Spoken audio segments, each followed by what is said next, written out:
Right, another quick tutorial here for you. This time it's how to download the Amazon Shopping app on an Android. So as always, make sure you're connected to the internet or have data so you can download the app. Go ahead and open up the Play Store. At the bottom, click on Search.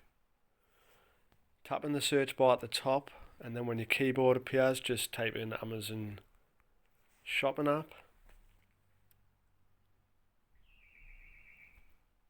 Then click on the link, click on the blue install button.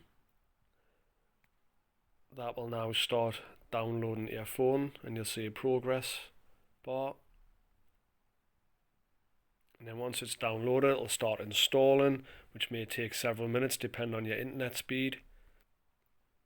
Once the app's downloaded and ready to go, you can either click on the blue open button to go direct, or if you come out of the Play Store, scroll through your apps, you'll see an icon has been added. You can simply click on that and that'll take you to Amazon, and that's how you install the Amazon app, the shopping app that is, on an Android phone.